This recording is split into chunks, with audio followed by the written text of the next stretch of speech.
The sizzling sausage. Studs on cement. Sport in the crisp wintry air. When the drawbridge goes up, see the absolute state of it. You're with Pez and Higgos. It's the circus. The Lions are coming. The Lions are here. Where are the Wallabies? Why am I crying? Phil Ward joins us on the show to remind us of the good old days of waltzing Matilda, schoolboy rugby, rugger buggers, and wearing gloves in the ruck. Can Australia turn it around? I guess we'll find out on Saturday night. In the NRL, we've got server issues in Rugby League 26, blokes showering in their undies, and Kev Walters getting the coach's gig to replace Mal. In the AFL, Andy Maher's getting sprays from drunk blokes at the MCG. The NFL is coming to disrupt our finals, and we learn about what payback is, thanks to a classy response from old mate Ken, from a Ken fan. There's also Lionesses, Tim Tszyu throwing in the towel, Scottie Scheffler questioning life, Plappy in the hot seat, Gout in Glasgow, Boys Actually, and the What's Getting Your Hotline. This episode is brought to you by Swyftx. Kick off your crypto journey with Swyftx. Join Swyftx and get $20 in Bitcoin for new customers only by using the link in the show notes of this episode. Pezza, how are ya? Yeah, really good. Thanks, mate. And good to be back in studio. Good to be back in the four walls.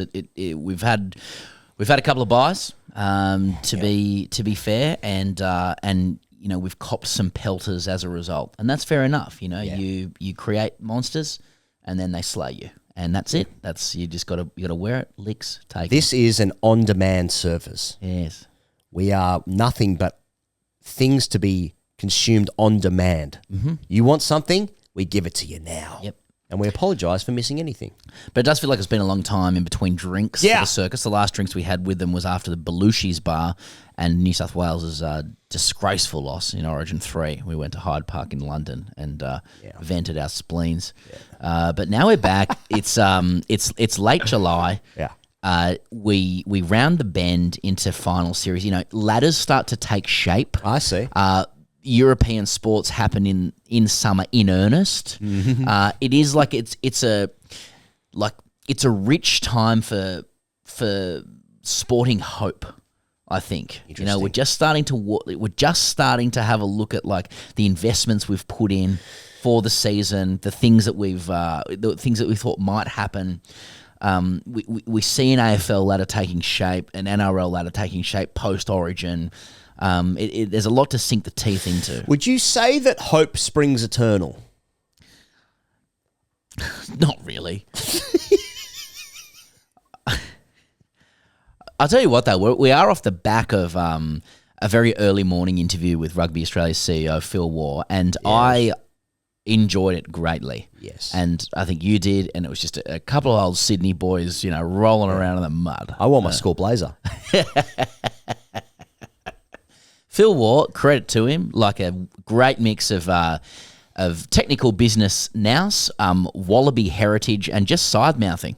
Oh yeah. So and he was great value for it. Yeah. So and there's a bit of rugby fever in the air. The Lions are here. Yeah. This Saturday. He seemed surprised at one point that you knew about rugby. So he come to Melbourne and he found someone who knew about rugby. Mate, there's one moment that needs clipping up. There is one moment that needs clipping needs up. to be studied. Yeah. Hammered him a bit, but obviously we why am I talking when it's the time for the punters? Waste of time to say what they need to say. We're wasting time. So thank you for the contributors to the What's Getting Your Hotline. Let's hear what you had to say. What's getting me hot is the optics around the Lions tour. You've got a team made up of the strongest countries in the Northern Hemisphere, minus the one whose seconds are giving New Zealand a run for their money for 2 of the 3 tests. You've got players like Champignon de Crespigny, who Sean Maloney's calling Champion of Cresney. You've got an NRL convert who's put a double barrel on his surname just so he can fit in. It's just got all the makings of a great series. It just fucking sucks that we can't play the cunt. Mitchell Moses is currently experiencing what Cam Green did when he was out of the test team. And that is your highest value when you're not actually playing. Totally. Yeah. Good time. Hey, boysies. It's been a while since I've spoken to you, Coates, but just thought I'd remind you that the Canberra Raiders were favourite for the wooden spoon. Yeah, Raiders. All but 5 months ago. Now second favourite for the comp. And get around the fucking milk. Yep. Josh Papali, baby. It's over. Bailey Smith has Tinder. If I knew how to twist women, I'd be shattered right now.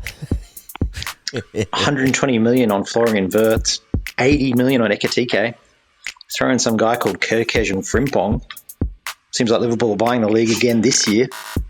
Thought it was only a few years ago that Klopp said Liverpool couldn't spend like these big oil tycoon clubs like Manchester City and Newcastle. Yeah, It's that stuff. hypocrite.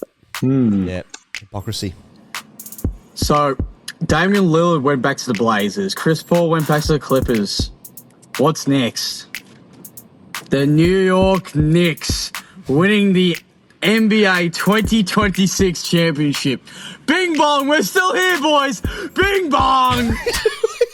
I've been speaking to the boys champion data, and I've just got to say, boys, I've got a watch on my watch, and it's a bit of a worry because time's running out by the look of it. Get on the Howie games, did we, lads?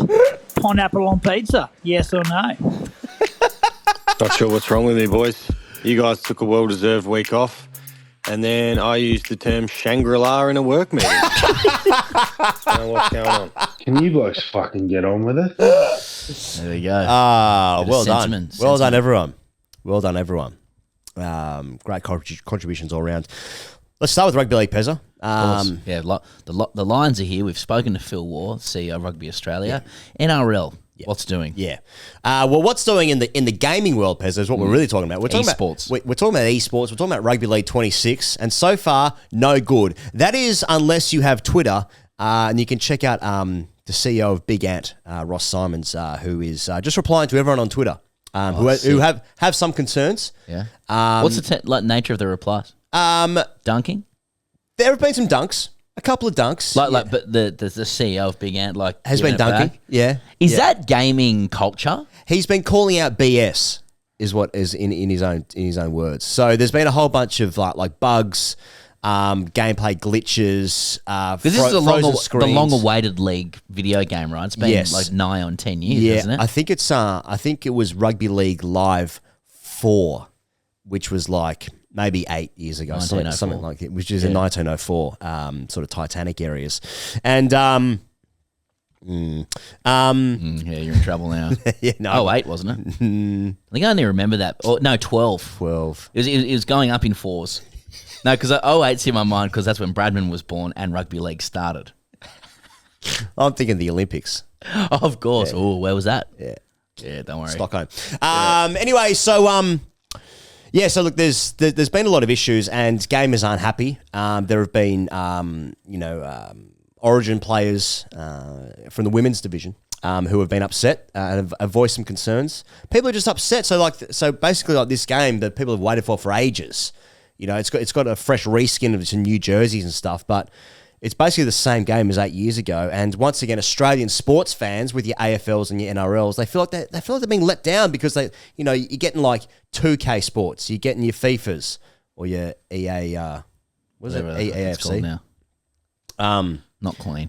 It's it's like it's getting better and better every year because hundreds of millions of dollars being pumped into it by EA Sports or the 2K franchise.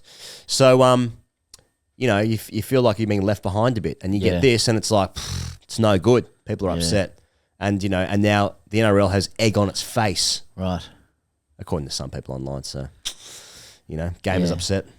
I recall explaining the concept of esports to my son, and he was like, he was like Christmas Day. It's like you can play sports, you can play for a team as a video gamer. Holy shit. His world is about to be rocked. Yeah.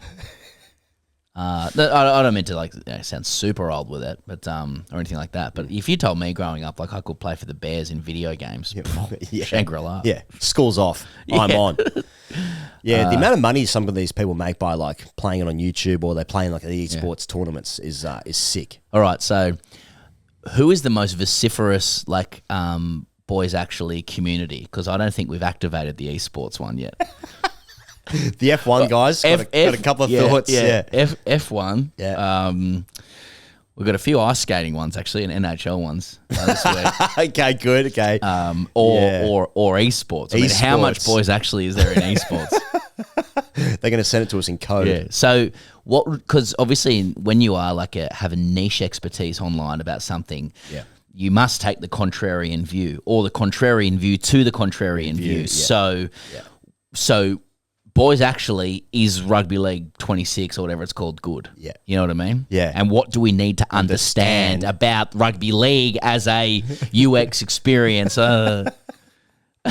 Charlie, any experience with the esports community? Not the community, but I've had some experience with Big Ant and their other. Okay, what are you talking about? Well, their other games. What are the other games? Well, they obviously make cricket. They had a cricket game. 24. Cricket 24, yeah. Just be careful. There could be collaborations. No, we have had no conversation. Be very careful. I enjoy the games. Good. Very good. Yes. I've got the Dylan's AFL. got a pistol into your back. Yeah. The AFL, whatever one that is, 24. Yep. Yeah. I've got a grand final tonight in that, actually. Who are you playing as? Freo. You're Freo. No, all right. The The Wolfies. Swans playing against Freo. Oh, against Freo. Oh, I see. You're the Swans. Yeah. Yeah. Good Palestine Pierce playing? He'll be there. Yeah. How do you lock him down? Are you going to target him? I'll tag him. Yeah. I'll tag him. Tag a defender. By the way, you're sounding particularly crisp today. Is that just have you done something or? No, just mic technique. He's boys actually on mic technique. Fucking hell. Yeah, I better check that actually. Yeah, so that's the other one, the audio files as well. Audio files versus F1 versus esports on Boys Actually. Now that is a fucking and then I suppose chuck NHL in and you got a Mount Rushmore. Boys Actually. Well, that's just tremendous. Yeah. Shout out Tom and Eddie, Hello Sport, Alt Comms. Yeah. I mean they got that right. Yeah, they did. That's gold. Spot on. Yeah. Spot on. Pez, you might have seen my highlight of the week, which was Des Hasler going absolutely fucking mental to his Titans players for showering post-game. Yep. He gave them a spray. They were in the showers. He said, get the fuck out of the showers. I'm going to spray you again. Now, what was more concerning is blokes showering in undies. Yeah. As pointed out by talk Fletch, about the game being gone. I mean, I actually watched this game of football. This is at Leichhardt Oval. Watched at home, obviously in Melbourne, and a beautiful Sunday afternoon, 2 p.m. Is it Saturday or Sunday? Proper rugby league. Yeah, and Leichhardt Oval, sunshine, community. Sunday afternoon. It was a 2 p.m. game, and Leichhardt Oval, generally speaking, receives the dreg games, of which the Gold Coast Titans is definitely that, and yet it was drenched in sunshine, a cloud, like the kind of day that Captain Cook's biographer Watkin Tench spoke about. Says there's no greater day than a clear winter's day in Sydney, and P.S. Terra Nullius. I could say someone else, and it may as well have had the Benny Hill music playing behind it as a and I'm saying this I'm echoing the words of diehard Tigers fans that were there. One of the most comical exhibitions of the laws of rugby league that's been seen. But the game was iced by Adam Dewey, who kicked a field goal with a couple of seconds to go. They had several other chances. And then in the paper, in the SMH, the following day, I'm not going to name the reporter, but it was described as Adam Dewey rifling a 25-metre drop punt through the posts, which I thought was just apt for the entire thing. Right, okay. So then Desmondo. So many people would say perhaps Des, who's been looking to get out of the Titans and they think he will walk soon, he might have orchestrated this to get his payout, so maybe all's well that ends well. Gives guys a spray, maybe just for not showering nude. So everyone's a winner. Everyone's a winner. Now, I want to know about the bloke that, the Where's Your Queensland Spirit now, Thurston. Yeah. That guy from Leichhardt. I want to know how he's doing. Yeah. I want to know if he's become a local celebrity at Leichhardt Oval, at Tigers games. If he's a member, I presume he is. Very vociferous supporter. And it's not. He seems like the same guy, but it's not the same guy who also wears Tigers gear who says VB long neck. Fucking dogs. Yeah. A couple of great characters. Colourful characters. Yeah. Well, Leichhardt can throw that up, Laurie Nichols back in the day. Good news for Kangaroos fans.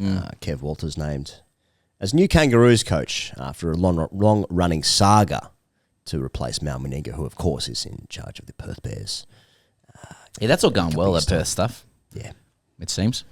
Well, mind a player, but that and the PNG gear. Of course, the Ashes Tour, which we're all excited about coming up, will include test matches at Wembley, October 25. That new stadium in Everton, which is, I think it has been finished, November 1, and then at Headingley in November 8, Kev Wallace's first challenges there. But, a Queenslander in charge, it's lineage, it's a name, it's safety, one of the good guys of Rugby League, Kevy Walters. Yeah. Absolutely. It's Raiders as well, so there's some lineage there with a currently successful tie. Although according to one What's Getting Your Hotline fan, second favourite in the comps right now. Mm-hmm. Is that right? I guess so. The Raiders. Yeah. Yeah, it's I think Dogs are sort of dogs are dropped off, but Lockie Galvin's come into 7 and he's iced one game, so it's kind of what are you supposed to do? Toby who, Yeah. I think the Dogs have dropped off though a little bit. They've come back to the pack. Yeah. I think the latter is very much like, isn't it great that the Raiders and the Wahs have such great energy around them? Two clubs with great energy around them when their fans are there and they're up and about. Yep. Great to watch because they've not threatened anybody for a long time. So we go, isn't this fantastic? Right. And they sit, they're sitting very pretty on the ladder, and then just sitting around them are clubs that win all the time. Yeah. And you just go, you're going to be in the mix, aren't you? Yeah. Storm is your Melbournes, your Penriths. Yeah. Even we haven't heard from the Broncos, which means they're doing well. Yeah. Madge's regime is. Well, Manly's won 3 games in a row, including on the weekend. Good win against the Storm. So there's that. Well, and they might. He goes because I caught this off the back of 3 consecutive defeats under the Seibold regime. That's how I say it. Yeah. What do you say? Seibold. The Manly Sea-Eagles. Seibold, after 3 consecutive losses, he actually, he was a couple of questions put to him in a press conference. He's under pressure, and he rejected there was pressure. He said, "What's going on over in Israel and Ukraine? That's pressure." So he makes a good point. He makes a pretty good point. Hard to argue. Yeah. 4 Pines Park or Gaza? Yeah. You decide. I would like to, at this moment in time, acknowledge and honour my 7-year-old son, Ted. I turned 40 this week on Tuesday, and his gift to me was he drew a picture of I guess his brief was like, what's Dad's favourite ever sporting situation? How do I conceptualise that? I had no idea about this, and he gave me a picture, and it was Greg Florimo from the Bears, depicted in kind of a circle with a couple of arms and legs, playing by himself for the Bears. Yep. So this is the way Ted explained it to me. Yeah. By himself for the Bears against 13 Manly players who are chillaxing on and that was his word, chillaxing on the try line, not unawares that Flo's scoring all these tries. And Norths have won the game because he's obsessed with this number at the moment as well. But Norths have won the game infinity to negative infinity. And one of the key parts of this is that the game's being played, and this is the part I'm most proud of, but the game's being played at Brookvale Oval. Right. And I was like, why is it being played there? He's just like, because away wins are better than home wins. Brilliant. And I was like, that's my boy. Spot on, son.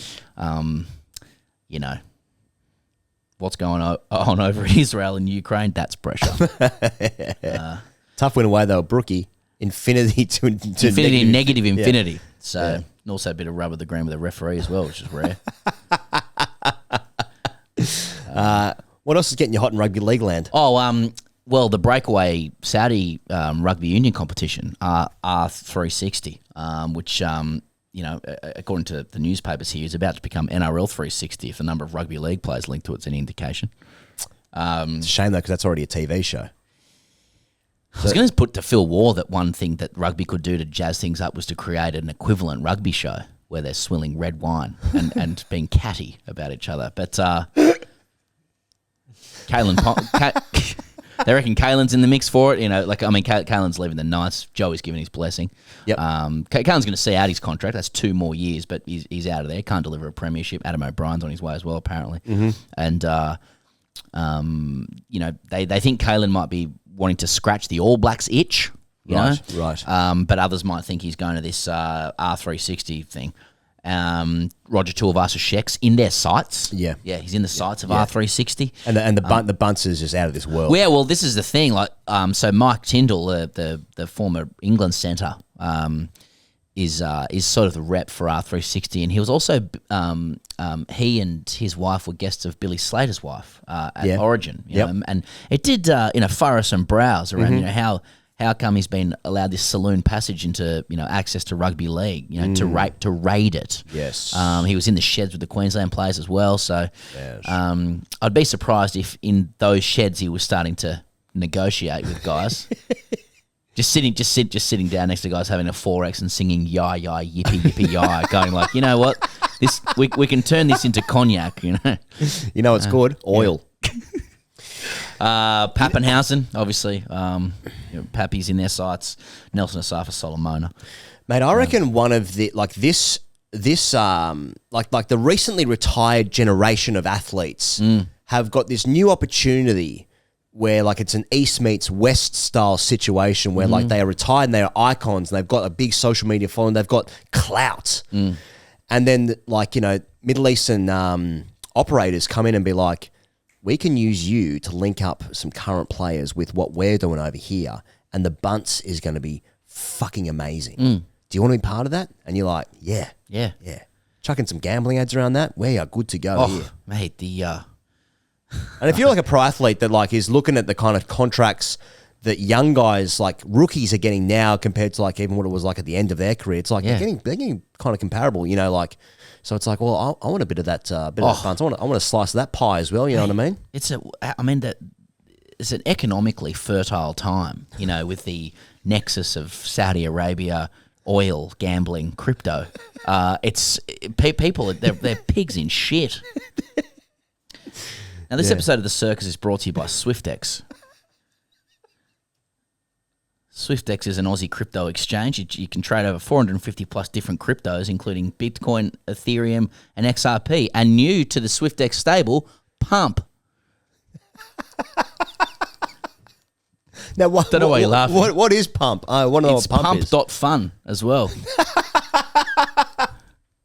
Well, I'm on. Genuinely. I'm up and I'm on. Pump.fun.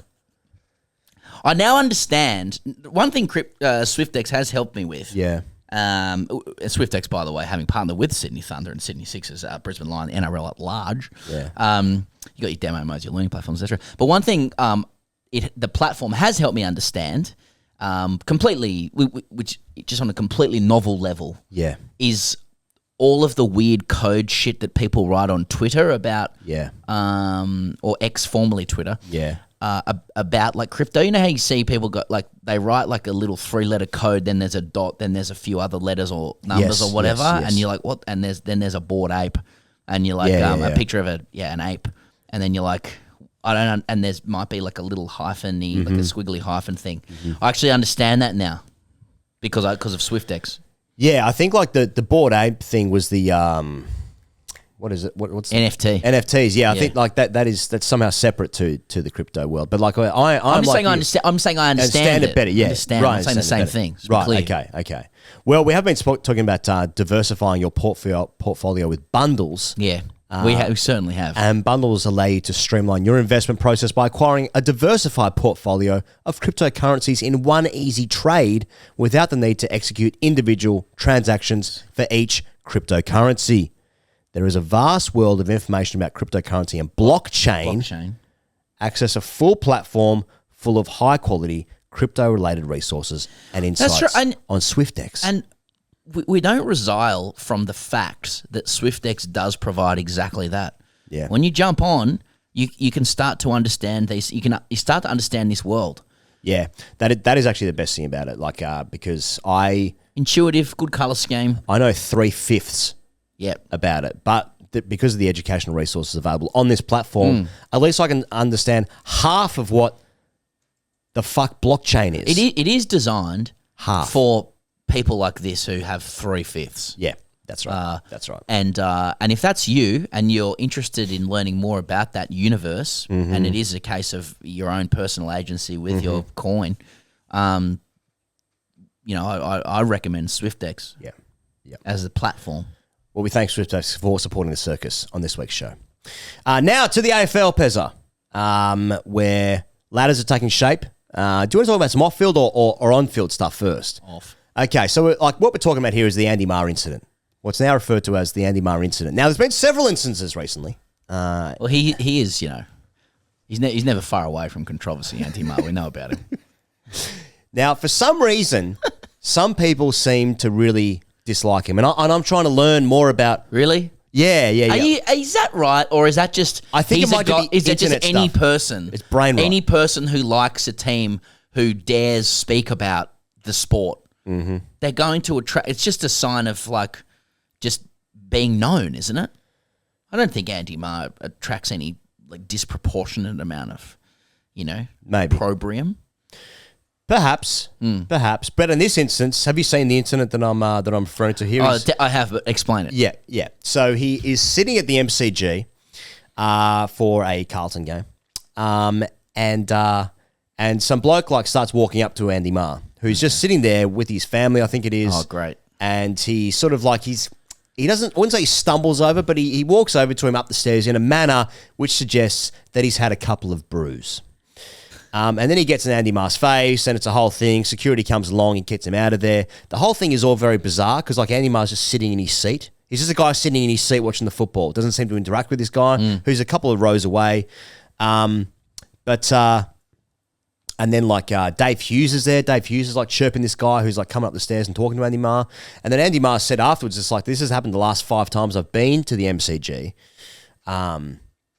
And always happens in the MCC. Now, he actually wasn't sitting in the MCC in this moment. He was sitting with the Carlton members in that part of the in that part of the stadium. But it's just and someone's filming the whole thing, and Andy's just sitting in his seat, and then this drunk guy's just come up to him, and it all just looks fucking grim and embarrassing. Did he make a good point?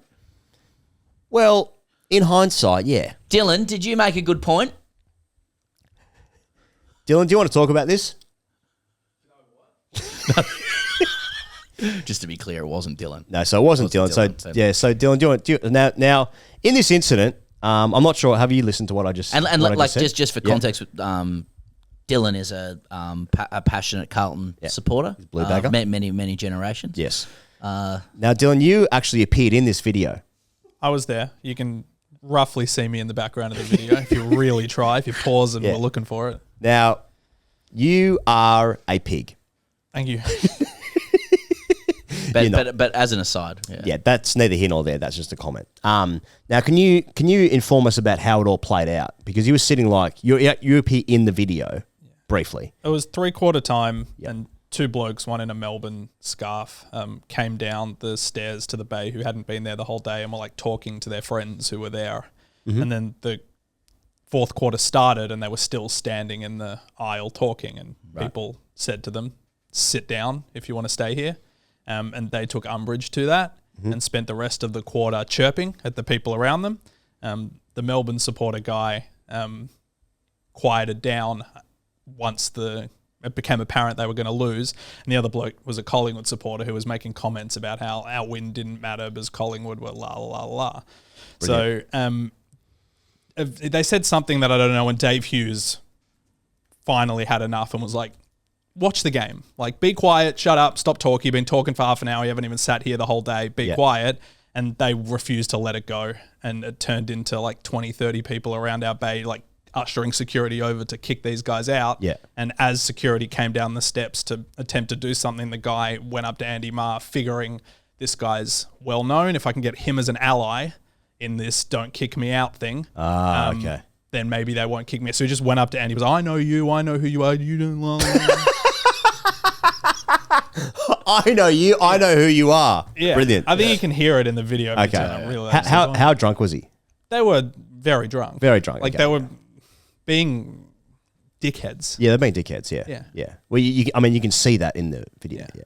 But he was trying to get Andy on his side. He was trying to get an ally who people wouldn't want to stand up against to stop the 30 people who had been yelling for 5 minutes, kick this guy out, please. So this guy's flogged. He's been kicked out and he's like, I know you. I know who you are. And Andy barely looked at him. Yeah. He was like looking straight ahead the whole time, like, right. Can you leave me alone? 'Cause Right. he hadn't been involved at this point. It was Dave Hughes' battle. Yeah, okay. Because Dave Hughes was in an incident at Wimbledon a couple of weeks ago, like with some English guy. Like he told some English guy to shut the fuck up, basically, and then some English guy that got up him. So, Hughes he's on a one man crusade against cunts at games. Yeah. Well, I mean, while you're there, how are you feeling about Carlton's season? One in a row.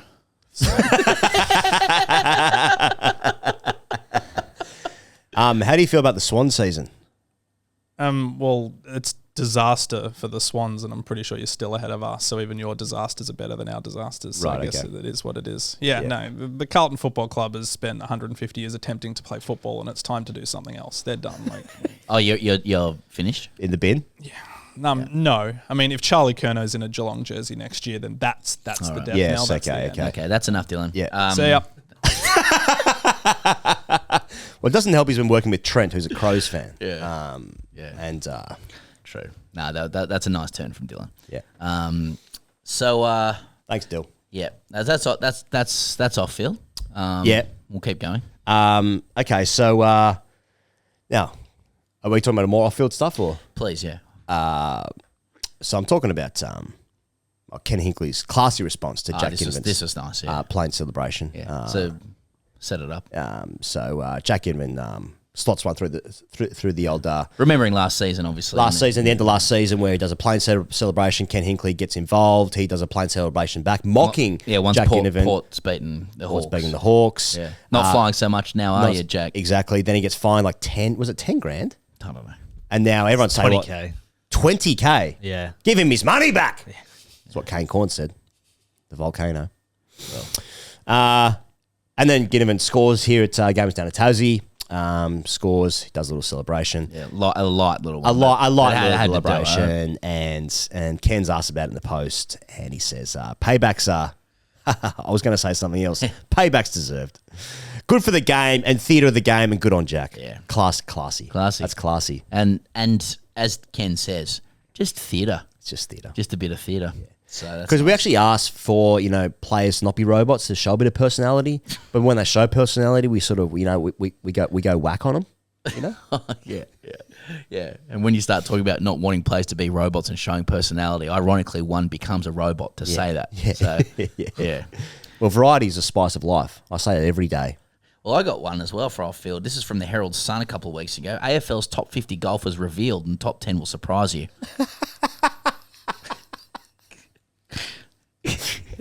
It didn't actually, because I think the top 5, I hadn't heard of the top 5. So they spent a lot of time on the course, on the track. Because they're not playing. Yeah. Exactly. Yeah. So, because when it says AFL's top 50 golfers revealed, I'm like, I'm not that interested. But when they told me the top 10 will surprise me, so I'm like, click away and feed me those ads about how to get my penis bigger. Yeah, I like the ones where it's like, have you seen Meg Ryan? How she looks now will have you in tears or stuff like that. It's like, holy shit, that's aggressive.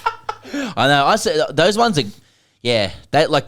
I wouldn't say they used to get me. Sometimes I'd click them just because I'd want to see how many pages they could get me through, like before you get the answer.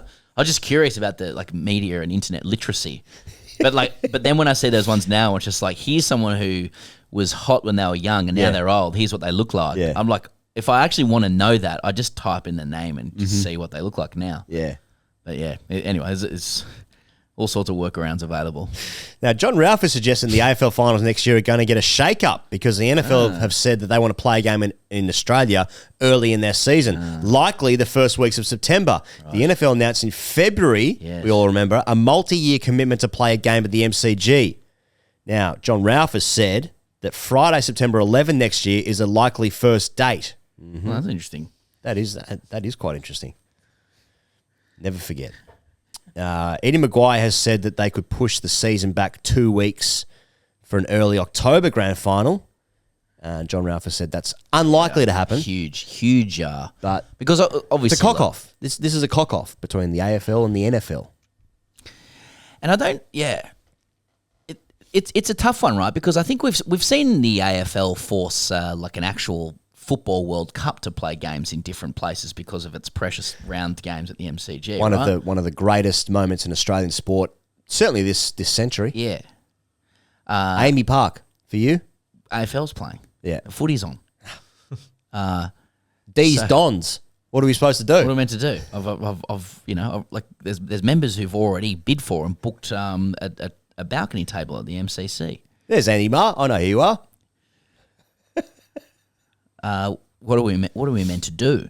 But interestingly, when the big Americans come in, and there's is that the AFL's Achilles heel, because it's the only market that where the AFL sort of bends the knee and genuflects. You know, when AFL people, when American people on YouTube say like, I went to an AFL game and it was crazy. They don't have pads. Yeah, and then it's just AFL people in there going, yeah, this is the greatest game of all time. Especially on 11-9, as I call it. That was my 11-9. Okay, yeah. It's like how they do the scores differently in cricket. You know what I mean? So, I mean, geez, the AFL kowtowing. I mean, of course, it's the biggest sport in the world, the NFL, right? But, will the AFL, would the AFL kowtow to anybody when it comes to its scheduling? Yeah. At the MCG? China? SEN's going to have a field day with this. Well, Jared, he goes to the Super Bowl every year, doesn't he? To cover it. See, now that's interesting. SEN does get into the American sports. So, and Channel 7, I know Channel 7's had NFL tie-ups for a while, hasn't it? They have, yeah. It's been on 7 plus for ages, yeah. Ben Graham, Cam Luke, yep, the boys. I think Trent Copeland was doing some NFL stuff. Cope's getting involved in some, yeah. Yep. Cope's got a few adjacencies. He does. He's got his super coach as well. And he's got a couple of verticals. Yeah. Now, by the by on Copes, but yeah, that is a watch. That is certainly a watch. Now, anything else you want to talk about in the AFL? I don't know. I mean, I see what's next. Oh, I see. Well, I mean, have the Swans left it too late? Is the question I'm asking you? Yes. Yes, they have. Yeah, so they've got to play Brisbane, GWS. Yeah, they've got to play Geelong, I think. Yes, they do. And they've got West Coast. Who else is there? I think that might be it. So they have to win every game and then hope. A couple of them are away. The fall-off needs to be studied outside of that, yeah. This is what they did when they this is the same sort of shit when they lost that first grand final against Geelong. Of this particular team, I should say. Yeah. There've been other grand final losses too. But they'll have a season stabilizing finish that will give them some. Then they'll expect it to be top 4 next year. As simple as that. Yep. As far as I'm concerned. Now, Collingwood have dropped 2 games in a row. Advantage Brisbane. That's a watch. Or is it because Collingwood is still on top? They're actually still the best team. Well, Dacos is being managed, isn't he? Because he's sore. Yeah. I tell you what, that game on Sunday night was a fucking great game against Freo. Who themselves are just, mate? They're just... People have got a little eye on Freo as well. I mean, they winning got Palestine to come back as well. 79-78. I mean, that was a good win. But people, the experts were saying, like, this is, even though they've lost, this goes to show how well Collingwood are coached. So, yeah, another season for the Pies, I guess. But Brisbane's sniffing around, You made it very clear the very first round that you'd seen the grand finalists, and they were Hawthorn GWS. That's going to be quite surprising at this moment in time, I have to say. But if that's what I said, you sticking with that? You have to. Yeah, you have to. What about the Crows? Do we like it? Have we watched it? I like how they did that stand apart thing. I tell you what, when they played Adelaide Oval, they're fucking unbeatable. They smashed some teams, including the Swans.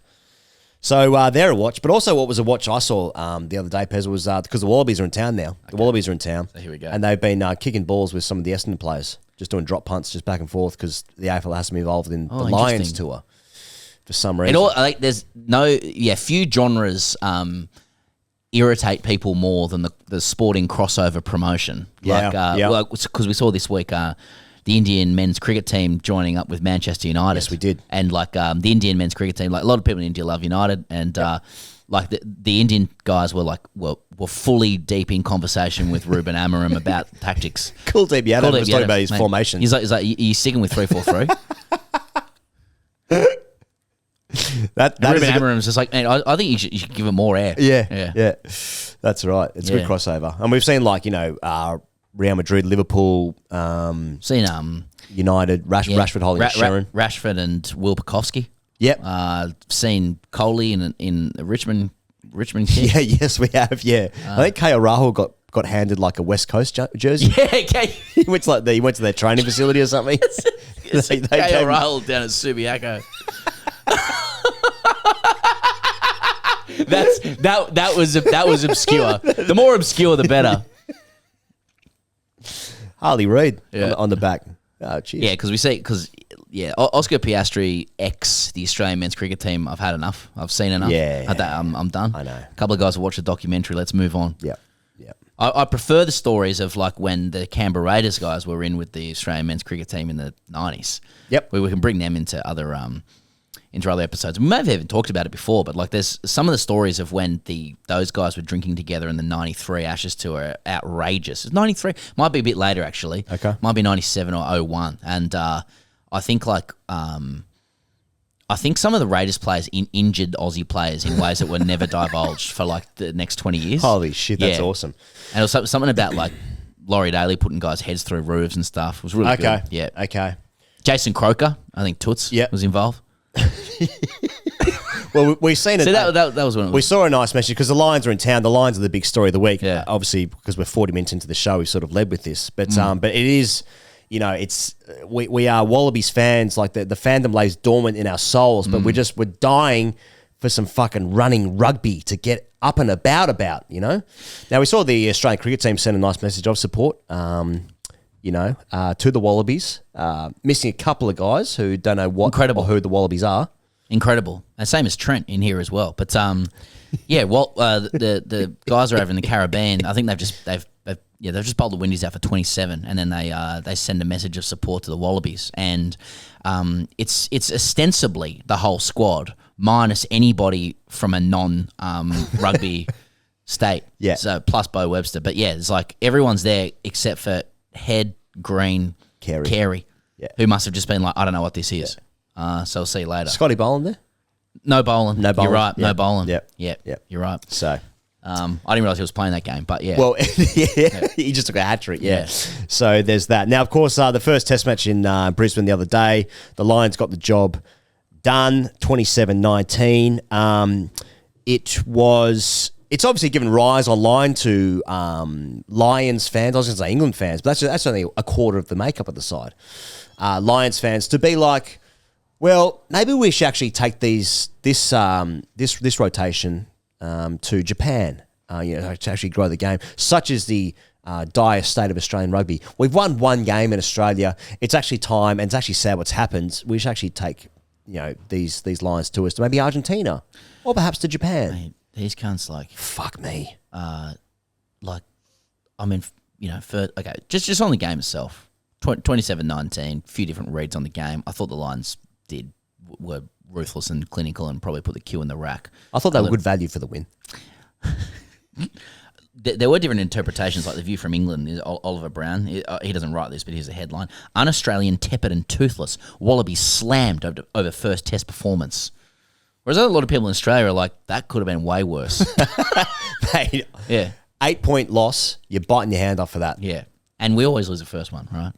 All good. But fuck, they're impressed with themselves for a touring outfit that is the all stars of 4 countries. Yeah, I mean, okay, British Isles and Ireland and stuff that they've always had connection and whatever. To me, it's like I'm already crow's feeding at 4 countries coming together with an all-star team, and then when that team has won one series in 20 years this century against like an Australia that was in decline and it was close enough.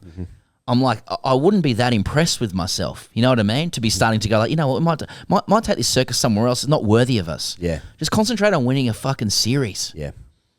Which I expect they will. Yeah. But Anyway, I thought the Wallabies are like they're showing something. A few guys were out. Valentini was out. He's a big player for the Wallabies.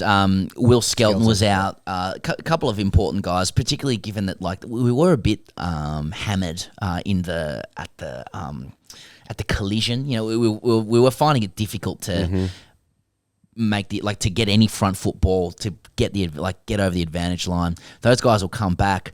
The Wallabies, and Joe Schmidt says this. I like the cut of his jib, Joe Schmidt, as well. There's a fatherly element to this that I like, that Australian rugby needs, a safety, a fatherly element, a guy that's sensible in the post Eddie Jones era. Yeah. But like he even said himself, he's like, we played like a team that hasn't played that many games together.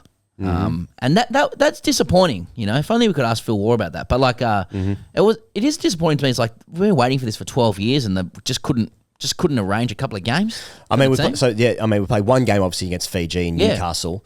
It's like Lions have played several games. I think 6 games now. Yeah, they obviously had one of the best games was the other night at Marvel Stadium against First Nations and Pacifica 15. See what you can do when you bring teams together. Yeah. So that was just 2. Yeah. So I mean, I really enjoyed the chat with Phil Waugh. And I say that surprisingly, which is unnecessary, but it was just a really good chat. But I actually enjoyed it. Yeah, that's right. No, he was. I mean, he is great. He's very erudite, and he's clearly passionate about it. But I'm sure he won't mind me saying. But like after we finished, he was so. You could feel it when we were talking afterwards, like how much he wants to win this weekend, talking about how big the game is this weekend, how important it is. Now which is great. People should get behind it. A fucking obvious thing to say because it's 1-0 in a 3-game series. So nobody wants a dead rubber. But it's not just like an Origin thing where this comes around every year, and you know Queensland dominated for years and won 8 in a row and all that kind of stuff. But this is more important than like just winning this particular series. It's like it could give rise to a little fucking sugar hit, a kickstart to like some Wallabies fandom, especially with the World Cup in a couple of years. Golden decade coming up. Yeah, really. Like that's it. They've structured it up so that there's money coming in, and he said, you know, we'll let people listen to the interview and how they're going to use that money. And the answer is they're going to buy 10 rugby league players. Yeah. So sorry to spoil it, but going to invest in Qatar. Exactly. That's exactly right. And crypto, but yeah, they've got the Lions tour into the World Cup that we're hosting, and then I think it's Women's World Cup 2 years 2029. Yeah. So there's meant to be money coming in. There's also the 2032 Olympics, which the Sevens is in. Right. So they've got that going. Yeah. So look, you kind of dare not speak it, but there is a flip side to it as well. You know, where a poor showing might further consolidate the idea of like rugby in a really problematic decline. So again, like to your point about Phil post show just being like, you know, we need to win. We don't just need to win for the series, but there appears to be macro factors, and a lot of it is coming down to this game and being like, you know, can this kickstart a revival of the Wallabies? And if it cannot, and you have to cop Oliver Brown and Clive Woodward in these coats, you know, you dare not, you shudder to think what else could, you know, happen to rugby in a really, really like competitive market. Yeah. Should we speak to Phil now? I say we get him on now, you know, 48 minutes into the show and then we come out and finish it up. Okay. All right, here's Phil Waugh. It's going to read a couple of names here that'll get the juices flowing for certain types of people, right? So, Narrabeen, Shaw, Sydney Uni, Waratahs, Wallabies, skippered both. John Eales medalist 2003, 79 Test caps, Bledisloe's World Cup finals. Now steering the ship at Rugby Australia, a very warm welcome to Rugby Australia's CEO and just a guy that makes people of our vintage feel safe and takes us back to a time. I want to talk about that time, and that's pretty much what he does in his job now. He explains to people how he can reinvigorate their childhood and recreate it. Phil Waugh, welcome to the circus, the grade cricketer, you know, universe more broadly. Very good to be here. I was hoping that introduction would go for a bit longer. I'm just going to hand normally I kick off here, but I'm going to hand the first question to Higgos. Phil, where is Rocky Elsom? You stumped me there. Straight up. Ooh, cricket parlance. I don't know. You like that? Yeah. I don't know. Your guess is as good as mine. I don't think he's in France. Okay. Oh, nice. Okay, well, then so stop looking there. Yeah, good. Okay, good. We've got, all right, well, so don't say we don't ask the hard-hitting questions earlier out of the way. Have you had that one in the media rounds that you do? No, that's the first one I've had. Where's like Rocky that. Elsom? Yeah. Yeah, sweet. Those are friends at Interpol. Well, interesting. He's not in France. Okay. He could be. All right. Yeah, true. Yeah. I thought that's where he's least likely to be. Is it funny? I don't know. All right, Phil, so your surname means there's like a natural synergy with this show. Now you've got cricketing pedigree, so let's start on the ground that we're all safe on. Were you lost to cricket, Phil Waugh? Because I know that you've got a little bit of background in the code. Yeah. Well, actually, my father's name is actually Steve. He calls himself the original Steve Waugh. Oh my God, that is given safe. his age. But I do you call him Tugger? I love that. He's not. Yeah. So I grew up playing cricket and rugby, right? So playing for Peninsula and Manly Warringah, and then played a lot at school. When you say that, so just to be clear, when you say Peninsula and Manly Warringah, that's reps, isn't it? Yeah, Manly Warringah's. Yeah. And then That's played, the rep played team. Green Shield. And Greenies for Manly? Green Shield. No, I played for M&S Northern. M&S Northern? Yeah. It's sort of a combined team, sort of. Yeah, because I got through school, and then there's a make-up team on the North Shore. Nice. Should resonate with you guys. Mm-hmm. And then played combined Green Shields rep team. Oh, combined. Country, yeah. Nice. So you had a good Green Shield. Right. Then I played captain GPS first cricket actually. Oh. Hang on. So how long? Can I do this introduction? Please. So I keep going? So I'm sorry I missed this because I know there's Westpac and NAB and everything. And I had part of the New South Wales 19s cricket squad. Oh, 19s in Wales. But I wouldn't say I was my dad's Tugger. I wouldn't say my dad's Steve Waugh. You guys might start calling me Tugger after this. Yeah, true. But I wasn't lost to cricket. New South Wales 19s. What were your disciplines? Keeping? Yeah, sledging. Nice. Yeah, probably my best attribute. Well, that was the era we for could it, really. We could keep a batsman, but more wicket-keeper batsman than batsman wicket. Right. Okay. I love my cricket. So you and I are both Gordon third grade wicketkeepers, and look what we've achieved, both of us in our lives. Would you have taken the reins from Phil Waugh? No, because I started playing in 2004 at Gordon, so I think you were playing for Australia in rugby by then. But the club was very proud of your achievements. How many games did you play at Gordon? Was it like 3? But three might be pushing it a bit because you were spoken about quite a lot. Oh, there we go. Yeah, about 3 is probably about right. Yeah. Yeah, okay. Well, Gordon doesn't really have that many. Yeah, and at what point did cricket become a hindrance in your life? Probably when I was around that 19 age. So I sort of, I was playing New South Wales 19s cricket and rugby, and then Jesus, sorry, keep going. So This is unbelievable.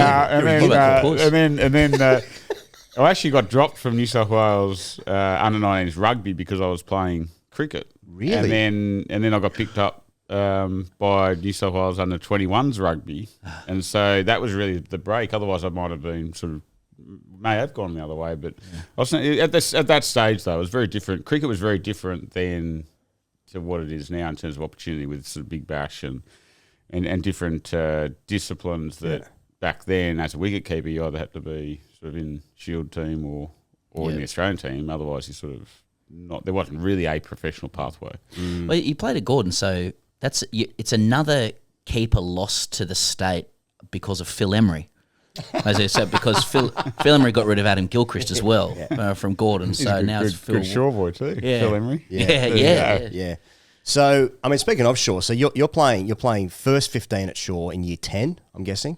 Yeah. I mean, what does it look like when Phil Waugh's walking to a house party? In year 10, he's got his first 15. There's options everywhere. I sort of went with the fact that I was playing first 11 cricket in year 9 was actually more. Yeah. So I sort of normally lead with that. Yeah. And then come through with the year 10 rugby. Yeah. Girls famously loved it. Yeah. Oh, year 9 playing first 11 cricket. Wow. Yeah, okay. That was a real drawing card. Yeah. All right. we're mid-line series. This show will come out this afternoon, so we're talking contemporaneously. I just wanted to pick up on, and obviously the boys went down 27-19. A few different interpretations about the scoreline. Was it flattering? Was it good? Doesn't really matter. Was what it was. We always lose the first test against the Lions, so everything's on track. Mm-hmm. Clive Woodward's comments. Clive Woodward, former England coach and blowhard in the England press. He says, it was not what a Lions series should be about. What summed up the game for me was that the clock in the red, and with the Lions winning 27-19, the Australian captain Harry Wilson kicked the ball out to end the game. Talk about a losing mentality. For me, it's the last play of the game, so why not have a mentality to try and score, as this could be the situation in 7 days' time, only closer? Why not rehearse this scenario? Why would any player, especially the captain, want to end the game? That, in so many ways, reflects the current state of Australian rugby, which is clearly not in a great position. Now, Phil, I just want to put to you, for a team of a group of 4 nations. That come together in a way that no other group of nations come together, that has won one series this century against teams they tour. They're very impressed with themselves and very mouthy. That's all part of setting it up, isn't it? I mean, Clive's obviously won a World Cup against us. Also, he can say what he wants. Thanks for bringing that up. I sort of brought that up. Look, it's an interesting one because I sort of go, 27-19. What do you go to run it from your own goal and go to 27-26? And does that have a material impact on the outcome of the series, given the siren had gone? So, I think it showed a level of maturity, to be fair. Let's just move on to Melbourne. The game's gone. Let's move on to Melbourne. Let's get ready. So, it's a big week. It's a big week. It's I don't know. Do you have any Lions questions before we get on to the thing that Phil has to always talk about? Well, I suppose I think I'm right in saying in 2001 when the Lions came out here, and Rugby Australia was so impressed with the scarves and the singing of the Lions and the travelling cohort of fans they brought out here. They were so inspired by that sort of patriotism and fandom that then Australia started to wheel out Johnny Williamson to sing out to sing Waltzing Matilda, get the scarves going. I mean, when you're facing the Lions, or you're facing the Haka or whatever's thrown at you, and then John Williamson comes on and sings Waltzing Matilda. Did that inspire you as much? What was it a good decision from RA to say the Lions have this, but we've got swags on our back? It's pretty intimidating, isn't it? That 2001 series, I mean, that game at the Gabba pretty much changed the way that Australians support rugby and support sport, right? Because the Sea of Red at the Gabba, no one really ever seen it before. It's sort of a bit of an ambush. We lost badly. Come to Etihad Stadium at the time, and everyone came in gold. And now every Wallaby Test or every Australian sporting team gets supported with people wearing gold. So, Johnny Williamson coming out. I tell you what, the crowd's singing a lot more than they did, long time ago. Whether it's karaoke or one of the biggest focuses we're putting into this series as an organisation is how do you can't control what happens on the field, so how do you create an environment around the game, the entertainment around the game, so that people just love coming to rugby. And then obviously the game will be the game. We want that to be entertaining. The product's got to be good, but you want people to come and be entertained. So whether it's Johnny Williamson, karaoke, whatever it is, laser shows, this Saturday night, the G will be absolutely heaving. I mean, it's one of the very fortunate positions we're in as Australians is just the quality of our stadiums. We've got the best stadiums in the world, and because the states are competing for content and for sporting fixtures, states keep investing in stadium infrastructure, which is a real benefit for sports. That is interesting, isn't it? That idea of because you have to create an event now around the actual sport. Like if you go to the F1 down the road here, it is an activation outside the actual race itself, right? Because there's not that many race car fans, but there's event fans. You go to Adelaide and Live Golf, and it's people just getting pissed, and just loud music, and there's activations around. You go to the Adelaide Oval for cricket. Yep. And most people are out the back in the members, having a good time, like it's the races, Yeah. So as an executive now, like you almost have to create something around the sport to get people to come because more people like an event than they do like the game. You know what I mean? Yeah, and you can't control the game. Like you actually can't control how the players play or how it's officiated. What you can control is the event. And so, like, Australian Open's another good example. Spring Carnival's a good example. Actually, like, it's about the tennis, it's about the horse racing. No, it's actually about the event. And so we're trying to create that. And a lot of our scheduling is also, we've got a lot of daytime test matches after this Lions series, which is actually how do you get young families back into the game and create a great environment where the kids go, "You had a great afternoon," and I love that rugby player.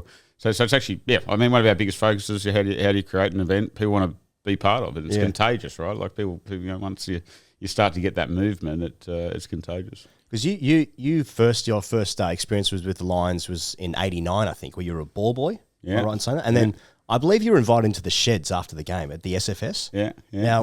How old are you there? 9. 9. You're 9 years old. You're ball boying. Yeah. How do you even pay attention as a 9-year-old when there's 40,000 people at the SFS? First of all, we used to travel around Sydney as Dad would take us around and we'd go to all the clubs around Sydney and ball boy from 5th grade through to 1st grade. Okay. So it just became a way of life. And to be fair, like in sport, and people still go, do they read the game well or whatever? But actually, just watching sport educates you on the sport. And so, standing on the sideline for 5th grade through to 1st grade, like you're watching a lot of rugby and you're sort of just picking up things, and whether it's subconsciously or consciously. Yeah. And then 89, so wrote a letter off to the ball boy coordinator and just said if I could ball boy the Lions test, and got a response, and that was sort of my first real international rugby experience, which was pretty cool. And Wallabies won, got invited into the sheds. They lost the next 2, but it was a great experience. Have a tub as well, getting the tub. They should have got me into the other 2. Phil, it occurs to me that when you do your media rounds, or people want to speak with you in a way that comes out publicly, you have to spend a lot of time talking about why rugby isn't as good as it used to be, and I have listened to you do it, and you speak very positively about what's around the corner, and there's a golden decade coming up and all that kind of stuff. But can I just ask at a personal level, does it ever get tedious having to do interview after interview explaining to people why it is not as good as it used to be? Yeah, we're on that journey, right? And so what does that mean? Well, I think there's, and we saw it last spring tour, and when the Wallabies are successful, it has a way, the national team has a way of bringing together the country. It's a different proposition to AFL, Rugby League, completely different proposition. So I actually, a lot of it's going to come down to performance, and if the Wallabies are winning, people want to see the national team winning on the global stage. And so we've been, until a couple of weeks ago, we were 8th in the world. We've sort of moved up to 6th because of few different results going our way. Obviously getting out of jail against Fiji. British and Irish Lions series doesn't count for World Rugby rankings, but ultimately, we need to connect, but we need to be winning as well. And winning will connect a lot faster than any other way. And so I guess we're just trying to behave the right way, do all the right things, set the team up for success, and ultimately, hopefully that then transpires into success.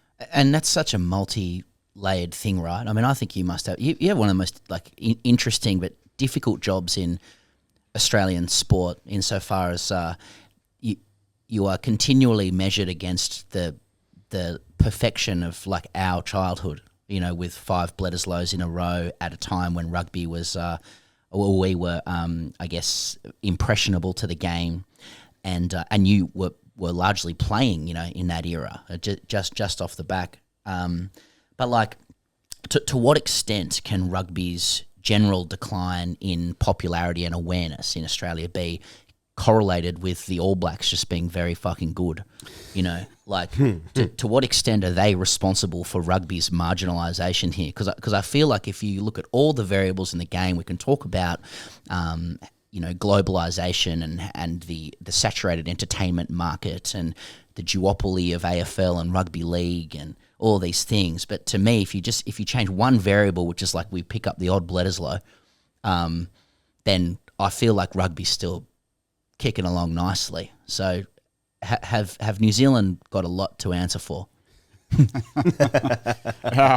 Well, if you ask New Zealanders, they'd probably say actually they would like the Wallabies to win at Bledisloe because actually it does create spice and that competitiveness is important. And I think they've been very good. Like let's be fair. Like they've had that sort of era that came through with Dan Carter, Richie McCaw.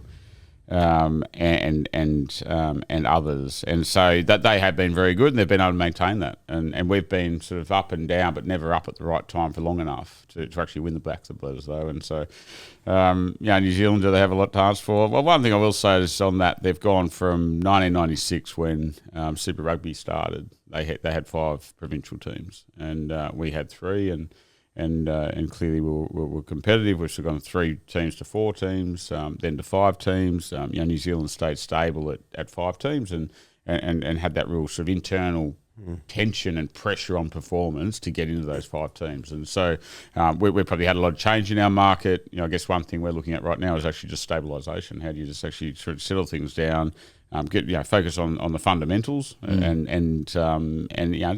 it's not going to be linear in terms of the progress, but I think that actually stabilising, consolidating, and putting pressure back into the system around performance to actually get a start in our professional environment is really important.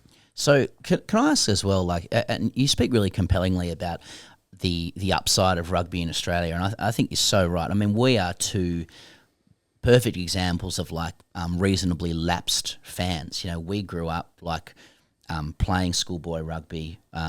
We went to Waratahs games, went to Wallabies games. I remember my dad once for a Wallabies South Africa game, got some wattle, and put it on the dinner table. That was the vibe that the Wallabies could create, in certain areas, and probably don't watch it as much anymore, even though that passion is still there.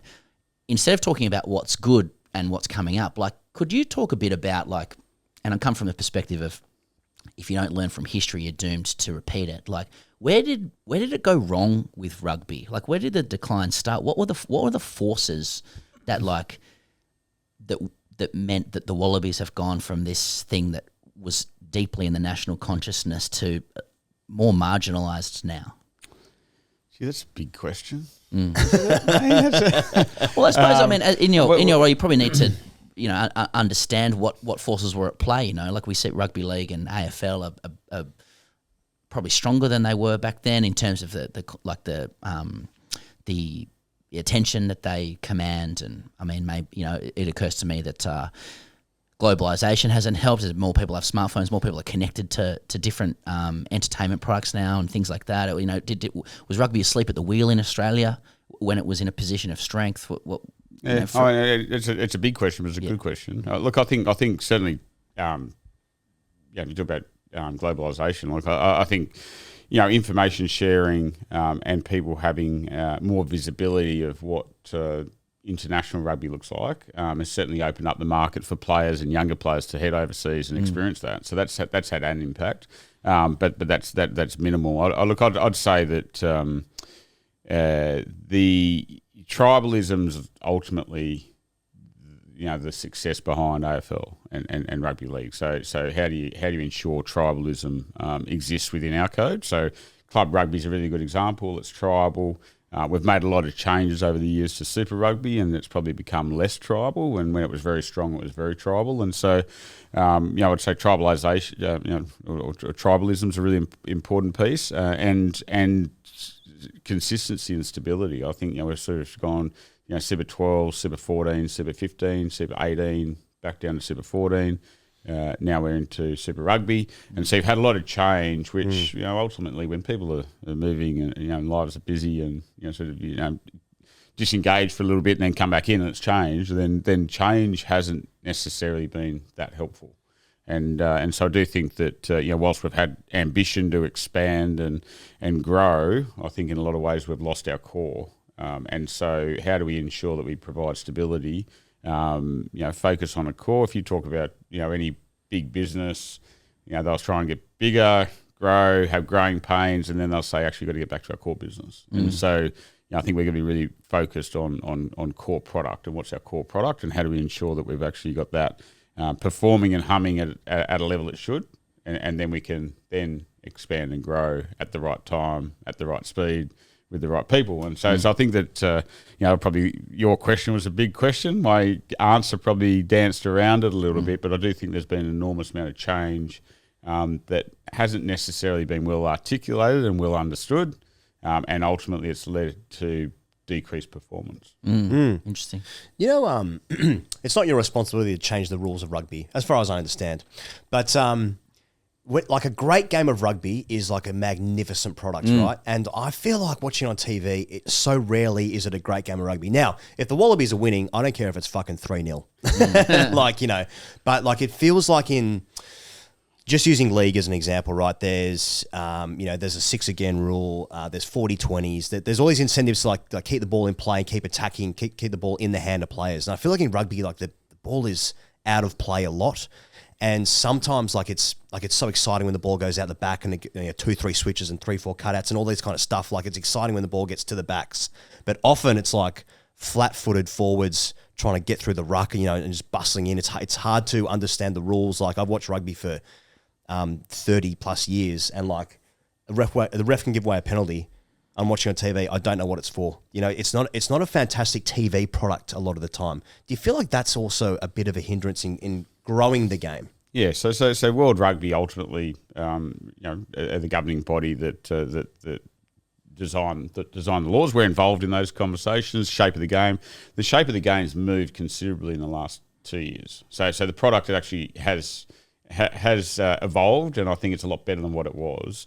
And like every good coach, they'll work out ways how to ensure that their team plays a way that is in line with the laws and gets them a victory. And I've always said, because people focus on ball in play a lot, and I've always said, well, ball in play is important, but what's probably more important is how do you minimise the time the ball's out of play.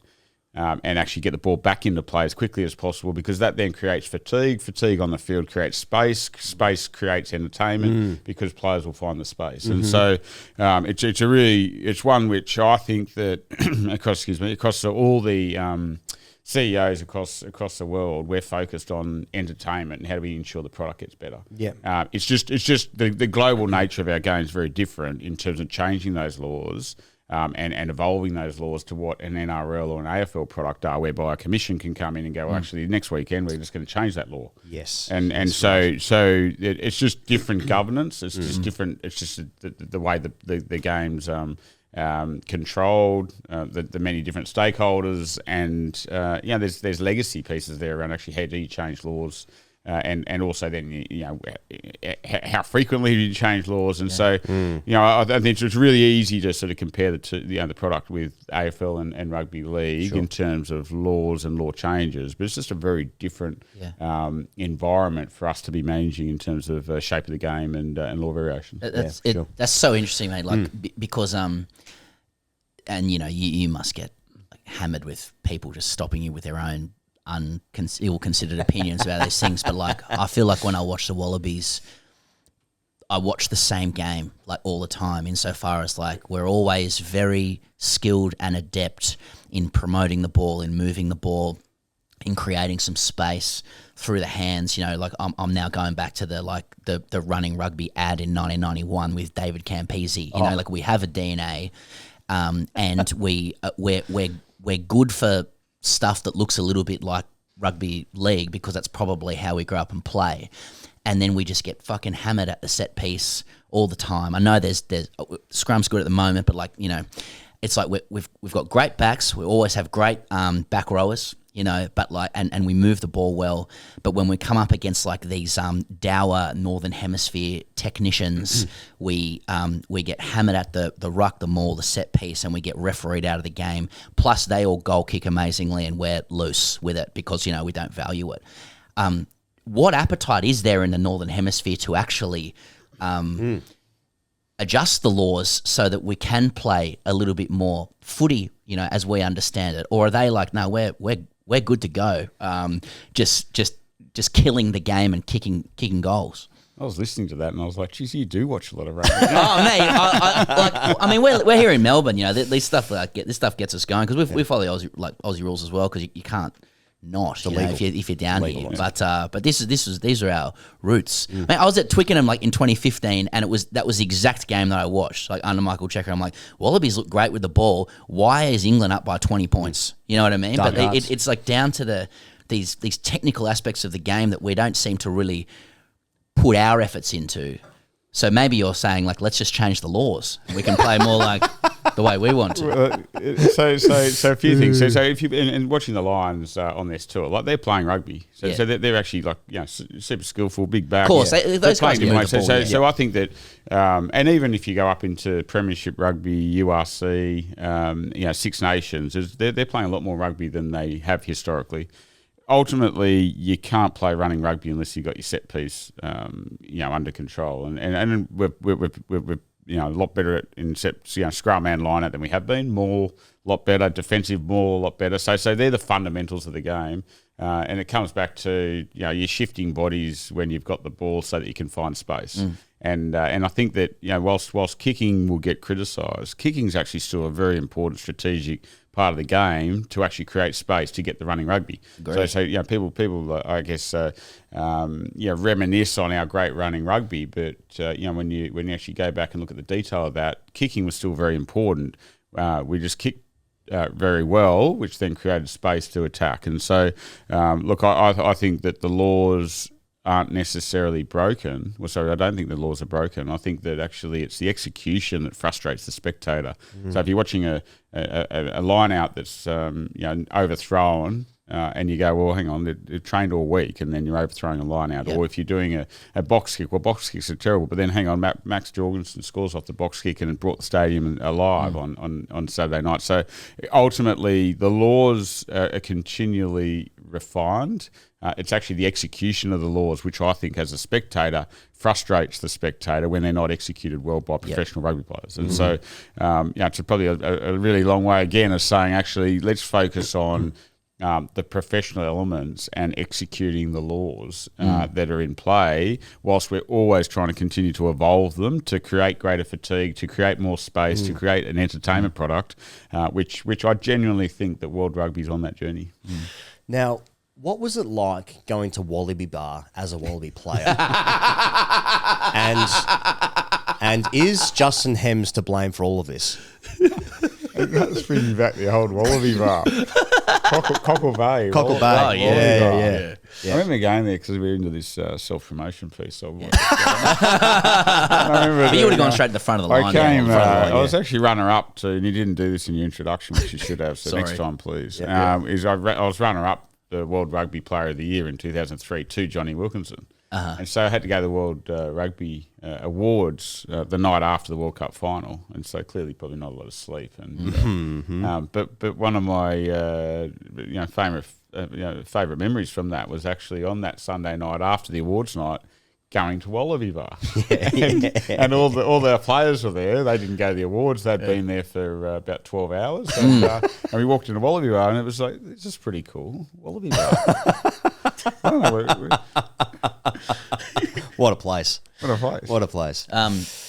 So Phil, you're a private school product who traversed shore to Australian schoolboys to Sydney Uni to the Waratahs to the Wallabies to NAB to Westpac to Commonwealth Bank to the Rugby Australia board to now Rugby Australia CEO. How do you plan on broadening rugby's base in Australia and accessing Western Sydney? Well, I think you missed a piece. I was actually a public school boy too. I went to Newport Public School. Pardon me, sorry. So you wouldn't leave that part out, right? Where'd you go to? Was there like an academy there or something? Newport Public School. Sorry, New South Wales 19s, Australia 19s, 21s. Gordon cricket. Yeah, Gordon cricket. Yeah. And the sequencing, is important. You guys must have hated playing at Homebush. It's a long way. But how do we access Western Sydney from that perspective? It's a sort of short jab, wasn't it? Sorry. That's look, I think you go back to what I will say is your core is still very important, and so you can't discard where the game has been strong for a very, very long time. And I go back to tribalism in our club system, in our school system is particularly strong. So I think whilst it's easy to sort of shy away, and we've got to expand, we've got to grow, and all of that I get, and I'm supportive of. You've got to ensure that you're securing your core as well, which I think that in a lot of ways we've somewhat dismissed or ignored over time. And so whilst we talk about expansion, core products got to be strong, and clearly you're seeing a lot of rugby league athletes being put into rugby systems to develop and to be put into high performance environments to then come out of those core historical rugby systems to then go and play rugby league. Yeah. So they are good systems. And you look at Ireland, who have been number 1, 2, 3 in the world for the last 10 years. They're pretty much fourth most popular winter sport in Ireland. Similar environment to rugby in Australia, and they pretty much run their academies through their schools in Ireland and in Dublin. And come through Leinster and then through the national team. So. Whilst I quite enjoyed that little background and very very broad pathway, look, I think it's an important pathway. Yep. And need to ensure core product's good, and clearly you need to expand and make the game more accessible to other geographies and demographics. It is great, obviously, having the Lions here, because it is in the news again and people are talking about it, and dormant rugby fans get to feel it again. World Cup is in a couple of years' time, right? And then the Women's World Cup is 2 years after that as well. So rugby's going to be in and around us again, like a big tournament. So, but that's good for us, but bad for you, I'm going to guess, because you're going to get asked about 2003 all the time. As I suppose I am right now, aren't I? So, well, the great element about Lions this year, 27 World Cup, 29 World Cup, is that it's not just about rugby supporters supporting it or just sports supporters. It sort of captures everyone, because all Australians. 2003, it wasn't just about rugby supporters or sports supporters. All of a sudden, the whole country's right behind the Wallabies, and clearly, the deeper you go, it engages with the supporters or Australians better. And Matildas is a great example. If they don't get through the semi-finals and they bow out in the pool stages, it's a very different legacy to going deep into the tournament. 2003, if we don't get through to the final, it's a very different legacy for rugby on the back of it. So our focus is very much, obviously, the Lions. We need to do well. Right? This Saturday night is just so important to the game, because everyone's watching. You win, and everyone is alive. And so it is important. And then the same in 27, the same in 29. You've got to go deep into the tournament. And so a lot of our focus is clearly around performance, because in those World Cups, you've got to go deep into the tournament. That's how you connect the best with all Australians, and you do it by being successful and going deep into the tournament, providing hope. We're going to go the distance, and so it's the focus. It will be the focus and have interest of all Australians. But you've got to ensure you're performing. Like ultimately, it's going to come down to performance. It's going to come down to going deep into the tournament, and I guess that's where we're focused on. I guess as a CEO, how do you ensure that you're providing that opportunity, and then through your high performance teams, like understanding the importance and setting the team up for successful winning teams. Acknowledging that winning really helps. What kind of pressure can we put on the referee this weekend? So because a couple of interesting decisions. We see with State of Origin that if it starts tilting one way too far, then the Rugby League has a way of tilting it back the other way. So they did a pretty good job, didn't they? They did, yeah. It was Ashley Klein available this week. Is it Ben O'Keefe? Is it O'Keefe again? No. It's not? No. So what sort of pressure are we applying to the referee? How well do you speak Italian? Interesting. Okay. So, look, the referee is clearly a very important part of the game. Yeah. So what do we want? We want to win. Okay. Yeah. Book it in. Yeah. I'll take that. The obviously nobody wants a dead rubber for the third game, right? And I feel like for you, like you've got a lot of goodwill. You're a great player, great bloke. You speak very well. You defend the game. You're trying to lift it back to what its past glory, right? Everyone wants it being 1-1 heading into the final game, right? Of course we do. But like you must be riding that result so hard, like you're in this position, like you just want to will the players, but you can't actually do anything. except for, maybe bribe a referee or. But like, you must be like fucking hanging on every tackle, every second that passes by for this game, right? Yeah, it's exactly what it's like. Sort of, all the while everyone from KPMG is coming up to you and going, "Oh, g'day, Phil, how you going?" Like in the box, and you're like, "I just watch the Is game." your dad Tugger? Yeah. Haven't seen you since school. Hey, g'day, John. Yeah. It matters, right? Like this result matters. Like it matters. Everyone's watching. 90,000 at the G. It'll be a show. Like the result matters, right? And so you are riding every moment, and then every moment. I mean, one of the great things about rugby is the contests within contests, and winning the little contests ultimately then lead to a winning or a losing team. And so like every contest, it's quite a different code to others in terms of the actual the contest for possession and the little moments in games that matter to the ultimate outcome. So. It's a big game. Yeah, and it's in terms of the actual trajectory of rugby in Australia. It's been a long time since a game has meant so much. Gosh, awesome! I'm fired up. Well, we'll be there. We'll be there. And I hope that the tone and tenor of these questions, Phil, are understood to come from a place of passion and care. Because I think, as you point out, like there's an incredible undercurrent of love and hope that the Wallabies can become the thing that we know that it is. And obviously, it starts this Saturday night. So, mate, thank you for coming in and reminiscing over Shaw and Wallaby Bar and Sydney Uni and all the places that were home for us, but now we're just here. But yeah, well, mate, good luck on the weekend and appreciate your time. Thank you. It's been a pleasure to be here, and I am a big fan, so thank you for having me. Thanks very much to Phil for his time this morning.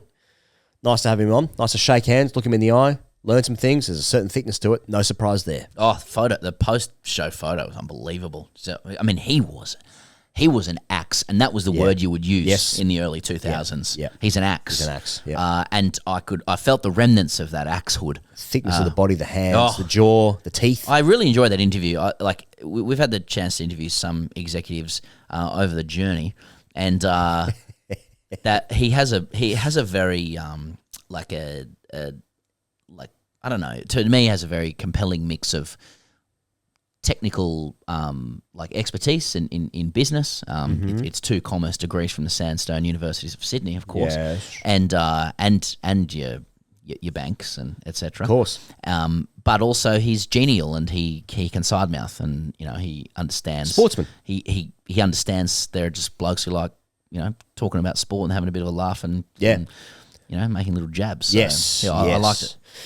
We'll talk about jabs in a second with Tim Tszyu, but the Lionesses will play the winner of Germany and Spain. Now that actually might have been last night. Chuck, have you got that result by any chance? Spain won. Spain won. Okay, thank you very much. What's the score?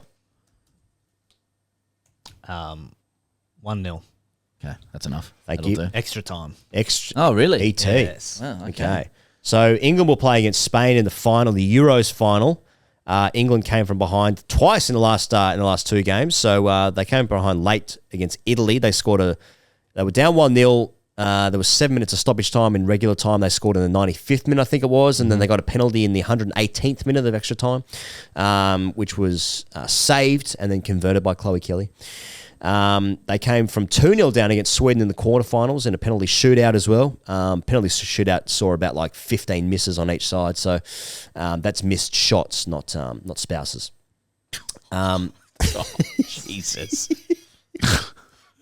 Thank you for clarifying. Yes, that's right. Talking about their misses. So that's what's happening there. So there could be some crowing online from our English brethren, as is their wont. Football team's doing well. They've made another final into the Euros.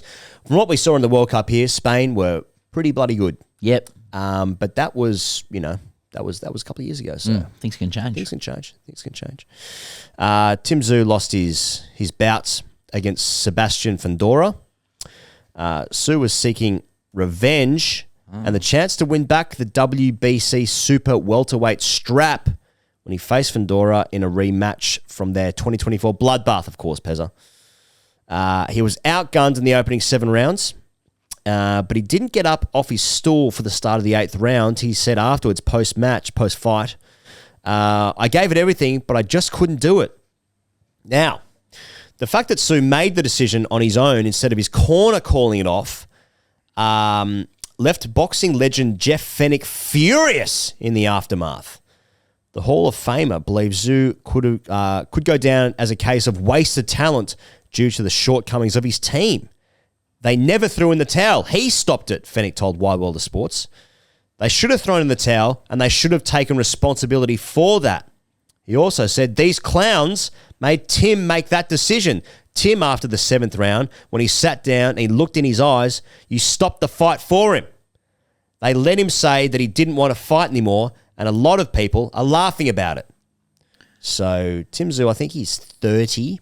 I heard a great show with our friend Patrick Stack on ABC Sport over the weekend. To talk about the future for Tim Tszyu, who is a guy that had like the world at his feet, so to speak. He had opportunities, and now he's lost a couple of bouts.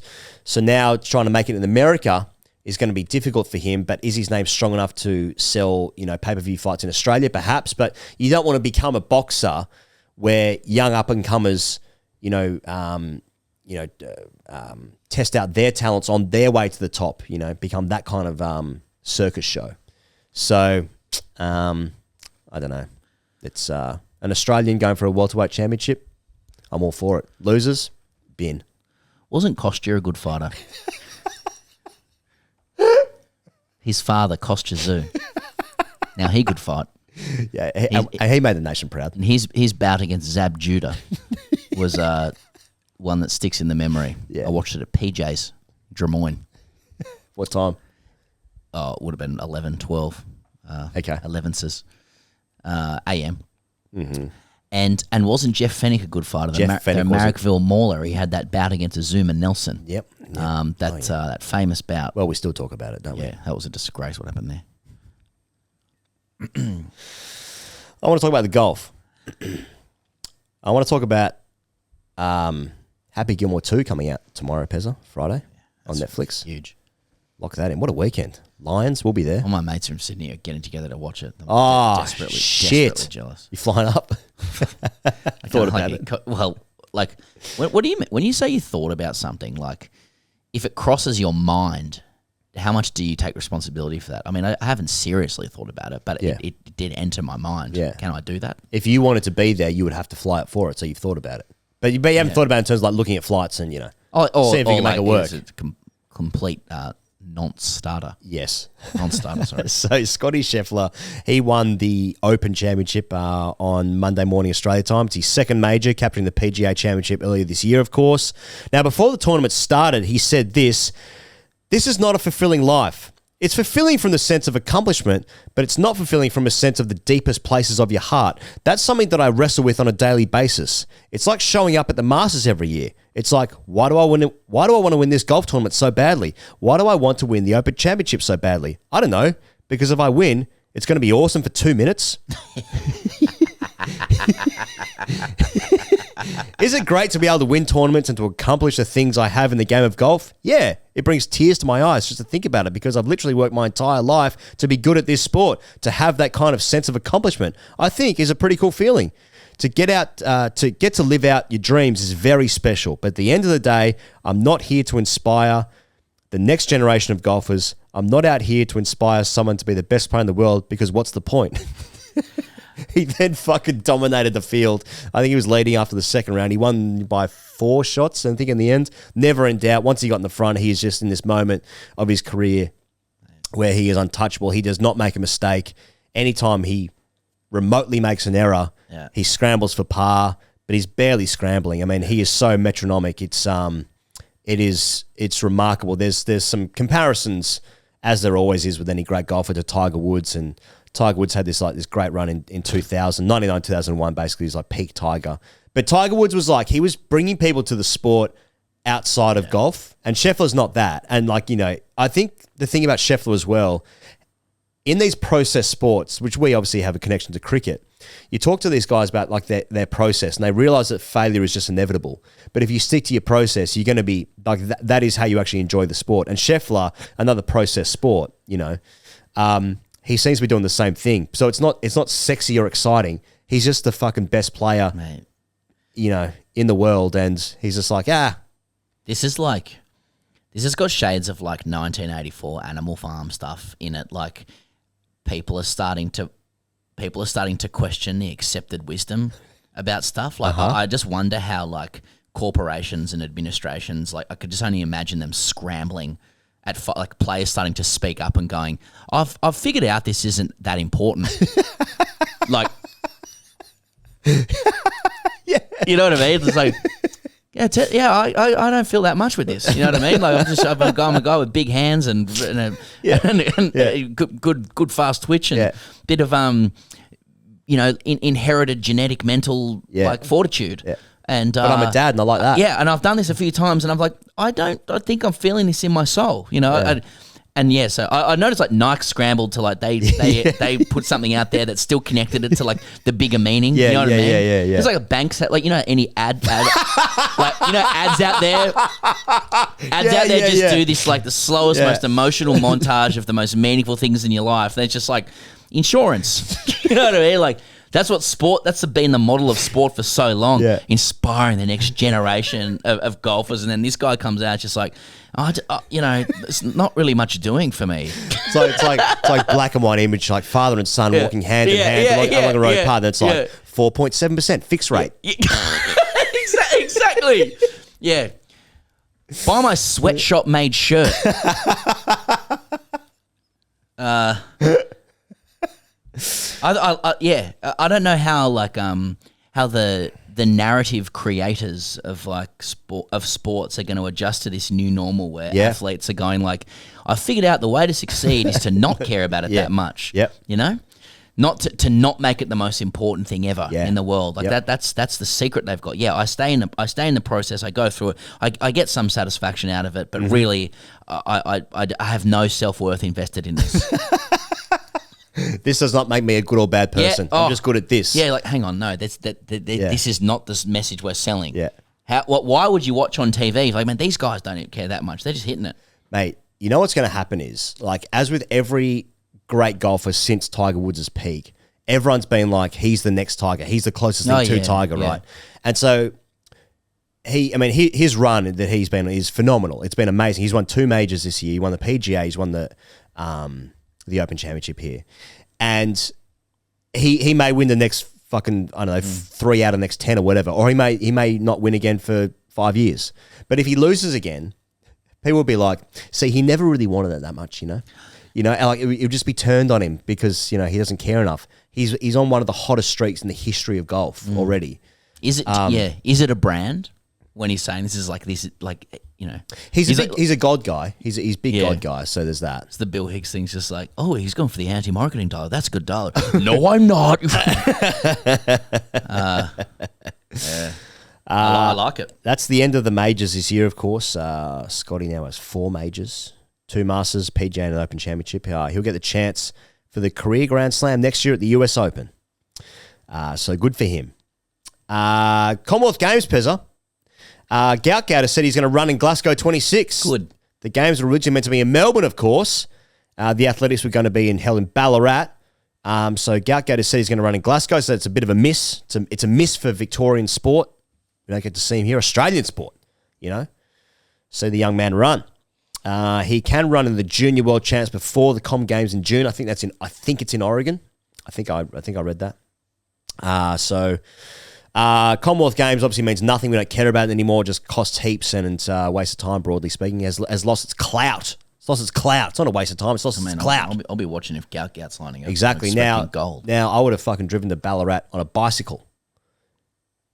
Yeah, that really makes sense. Boys, actually. So you know, it's a miss. I did enjoy this though, Pezza. So Qatar has confirmed a bid to host the 2036 Olympics. Okay, so that's where it is. So if Doha wins the bid, it would be the first Olympics held in the Middle East. They've bid before 2016 and 2020, but lost out due to fears of lack of infrastructure. They held the 22 FIFA World Cup, of course, where they built 7 new stadiums. And most notably, I think people remember that thousands of migrant workers died. As with the World Cup, there'd be potential for the games to be moved from summer to winter. Now, it's interesting because while there'd been problems with bids for the 24 and 28 games, so that was Paris and LA, basically only 2 cities ended up bidding. There were other bids from like Hamburg, I think Rome was another one, but they both fell out. So what happened was that the ISC basically said, well, there's 2 cities to host the next 2 Olympics in 24 and 28. Flip of a coin, Paris gets 24, LA get 28. So basically hardly any bids. But now, obviously Australia's in 2032. But amongst others, India, which will be Ahmedabad, are also going to bid for the 36 games. So India against Qatar. Yeah. 1.5 billion rising middle class against Middle Eastern bunts. Yeah. Pretty exciting stuff in the Olympics. I'd love to know who wins that bunts cock-off. Because isn't it the case that like the Olympics needs cricket more than cricket needs the Olympics? Like they're just going like the TV rights just absolutely spike deluxe once you just get 1.5 billion Indians involved. Yep. So, but is that steam train bicycle stuff compared to Doha? like where oil bunts versus Indian TV cricket bunts. Yeah. I mean, I'm imagining oil's coming out on top there, but they do love their cricket in India. It's like a religion. Yeah, and because Doha has like made a play for this for ages, and they've held like because obviously all these concerns about deaths with migrant workers building these stadiums and human rights issues, but they've held now so many different like world events, not just football, like athletics, ping pong, handball, like all these other things. And so like that seems to be going further and further into the rearview mirror, these human rights infractions, the more like world events they host. So like whilst that should be very much a concern, it just by the time 2036 rolls around, I'm going to guess it'll be less. Doesn't make it right. You're also looking at 2 dry areas there. I mean, when you're there going like, you're in the village. You know what? Even just like a tourist, you know what? Like bucket list for me, just head to the Olympics overseas. You just get there and it's just like you're feeling fresh as. Yeah. Speaking of feeling fresh, let's talk about the cycling. Let's talk about Latour. So Luke Plack was sat in the hot seat of Latour for a few hours after a fantastic climb in the time trial a few days ago.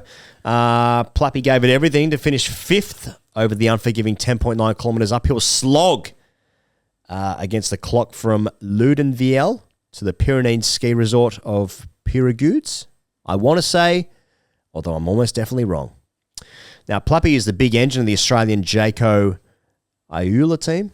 Definitely got that wrong. Apologies. He won the National Time Trial Championship at the start of the year and annexed his first Grand Tour stage win at Giro d'Italia. Tadej Pogačar from Slovenia is the leader of Latour as we head into the harder stages. He's got about a 5-minute lead.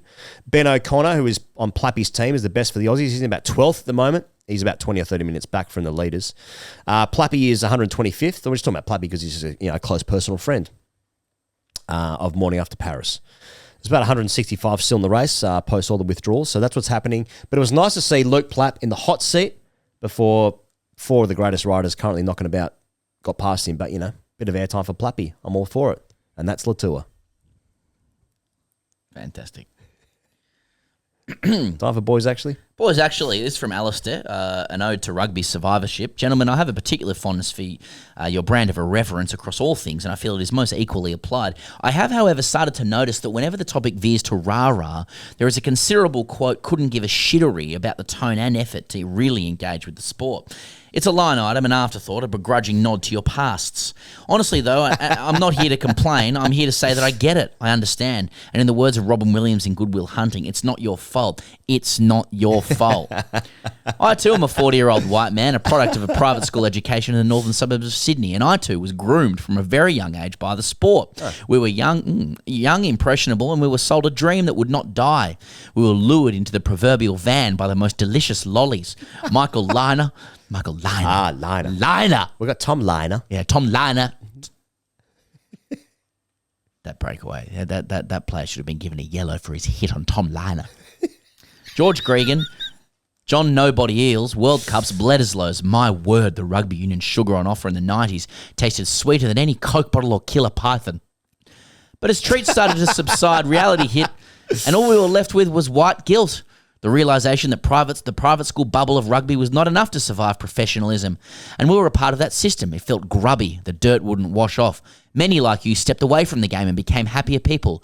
Many like me kept waiting, hand out on that corner for the gold van to come back with more red frogs. Honestly, there are times when I would have settled for a pre-sucked lemon warhead. I remember when I got through the sourness of my first lemon warhead, and it was so good. Yeah. It took me a couple of goes because I was weak. Scared. But I'm here to tell you that the game does deserve your attention again. It's doing the right things. More tries, less penalty kicks, fewer restarts, higher scores. The Brumbies and Reds continuously unearth great young talent, and the Wallabies do punch above their weight against countries with vastly superior resources. We need to reset expectations, enjoy the Wallabies as the battlers they are, not constantly compare them to one of the most successful international teams in any sport ever in the All Blacks. I'm not saying we need to forgive, but let's start the healing process anew. The lollies may not be what they once were, but who the fuck are we kidding? Nothing will ever come close to the pick and mix at the local milk bar. Love and lineouts. Big Al. Love and lineouts. That's good. Love and lineouts. Well, thanks, Big Al. Thanks, Big Al. And I hope, and I hope a 35-minute interview with the CEO of Rugby Australia and another 30 minutes of conversation on rugby does help a little bit. But I think the point is well made. It's well made. It's well made and fair. But we made clear in the interview, we want to be back. Yeah. It sits there. The love is there. It's activated. There are other sports you can pick what they might be where that love will never exist because it's not a native love. But rugby has a native love, for us, and there's something there. There's some mental gymnastics and emotional gymnastics taking place at the end that attempts to reposition the Wallabies as battlers, and let's enjoy them as battlers. But unfortunately, that is just it is completely anathema to the Australian conscience and consciousness. We don't position ourselves in sports that way. Punch above weight, yes. Punch above weight, yes. But ultimately, it has to result in trophies and success. Do you know what I'm saying? I refuse to take underdog status spiritually with New Zealanders, which is perhaps part of our problem. Yeah. I mean, they are globetrotters of rugby. It's incredible. Watching them play rugby is incredible. Not even the best knocking around at the moment. But I can't go, you know what, if we're cellar dwellers, fighting, successfully fighting relegation battles, and to enjoy that, I'm sorry. I was raised on Bledisloe Cups. Yeah. I was raised on Tri-Nations. I was raised on World Cups. So I can do it for the Socceroos. You know what I mean? Because we've never won the World Cup. Yeah. We've never even then. Against Denmark, I'm like, how quickly the entitlement grows. I mean, I grew up when we couldn't make a World Cup, and now it's just like, mate, why is this so hard? Yeah, exactly. You know what I mean? So, from a rugby perspective, when Argentina came into, growing in their international status, I was like, gritty underdogs. I like it. I like what they're about. The nation got behind that. I felt like in Argentina, Argentina, which is having me in my Sardinia. feet. Yeah. Well, I've got some Argentina. But the Wallabies have previously been, in the same era of Manchester United. No one's getting behind Manchester United's scrappy relegation battles. Well said. Exactly. I don't think Wallabies were ever the Manchester United of rugby union. Okay, yeah.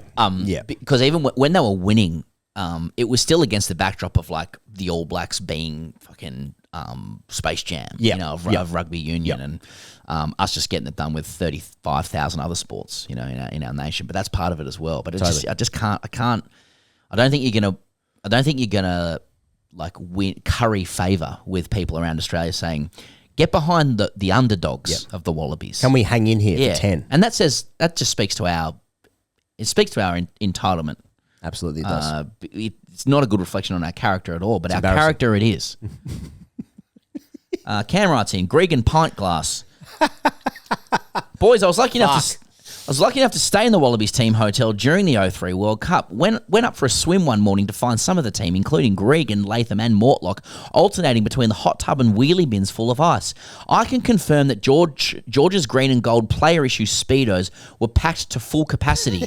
The safety a 10-year-old me felt in that moment was immeasurable. Halcyon days indeed. Fuck me. Okay, moving on. George with Union Facts. Good evening, Pez and Higgos. I think it was Higgos who recently referred to, quote, blokes with Union Jacks on their heads when referring to a certain brand of my fellow countrymen. What you need to understand is the Union Jack is only referred to as such when being flown from a ship.